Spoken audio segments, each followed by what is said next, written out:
The monster you can't escape. There's a darkness inside all of us, not a myth, not a metaphor, something real. It waits, not in the shadows of the world, but in the corners of your mind. You see it when no one else is watching. You hear it in the silence between distractions. It knows your fears. It feeds on your doubt. Most run from it, distract, entertain, numb. But the Stoic stares back because he knows. The monster inside isn't meant to be killed. It's meant to be understood. Part 1. The Lie of Light. We've been told to stay positive, smile, think happy thoughts, manifest light, avoid the dark. But what if the light you cling to is just a blinding lie? Marcus Aurelius wrote, "Do not suppose that if you had no distractions, you'd be at peace. That's just what people think who have no experience of their own minds." The Stoic understands you don't heal by avoiding the dark. You heal by walking through it, awake. Part 2. The quiet trauma we carry. Not all horror is loud. Some of it is silent. Like growing up without love. Like being told to hide your emotions. Like years of pretending everything is fine. This trauma, it doesn't scream. It whispers in your decisions. It echoes in the relationships you destroy. It lives in the choices you don't make.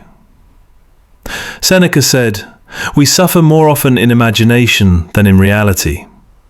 But sometimes imagination is the battlefield, and you're the soldier walking across it barefoot. Part 3. Facing the mirror without flinching. The scariest horror movie isn't on Netflix. It's the one you see when the mask falls off, when you're alone, unfiltered, when you meet the version of yourself you've avoided for years. The weak part, the angry part, the selfish, bitter, fearful part. Most people run. The Stoic, he holds the mirror steady. He doesn't scream, he studies, because he knows you can't conquer what you refuse to confront. Part 4. The night you almost gave up. We all have one. That night where the weight was too much, the thoughts too loud, the future too empty. You remember yours, don't you? The Stoics had them too. But they didn't see suffering as punishment, they saw it as purification. Marcus Aurelius wrote, "The fire feeds on what is thrown into it and leaps higher." So feed the fire, not with your pain, with your choice to survive it. Part 5. Death is always there, and that's the point. You want motivation? Remember this. You are going to die. Your name will be forgotten, your work erased, your body dust. And that's not depressing, that's freedom.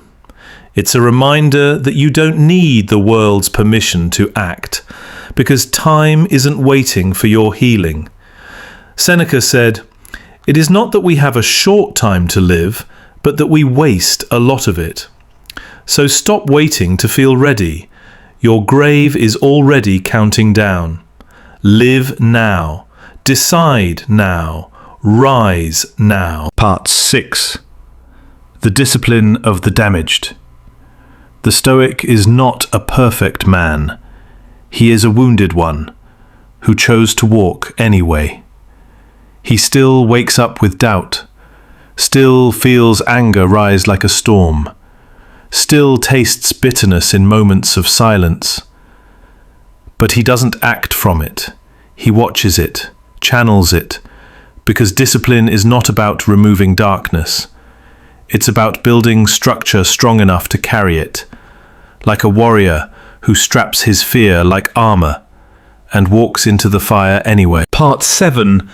What if you're the villain? Hard truth. Sometimes you were the toxic one. You were the storm. You were the liar, the ghost, the wound. But guess what? The Stoic doesn't cling to identity, he clings to growth. Epictetus said, "It's not what happens to you, but how you react to it that matters." And that includes how you react to your own mistakes. So don't become addicted to guilt. Guilt is only noble if it leads to change. Otherwise, it's just self-pity with better marketing. Part 8. The battle isn't out there, it's in here. Your enemy isn't society, not your ex, not your boss, not even your trauma. Your enemy is your own reaction, your own refusal to take ownership. The Stoic knows that. He doesn't blame, he doesn't explain, he transforms. Control your breath, control your response, control your pattern, and you won't need to control the world. There's no applause here, no viral moments, no trophies for emotional mastery. But there is peace, there is clarity, there is strength, real strength. Not the strength that flexes, the kind that absorbs pain like a storm and keeps walking forward.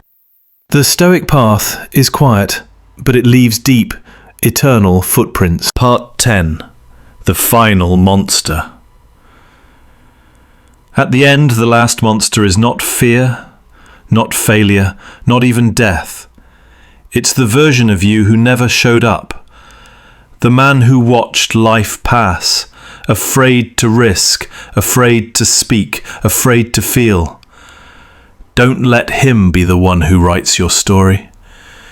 Be the Stoic who walked through the storm and didn't run, didn't flinch, didn't quit. Because the monster wasn't meant to kill you. It was meant to wake you up.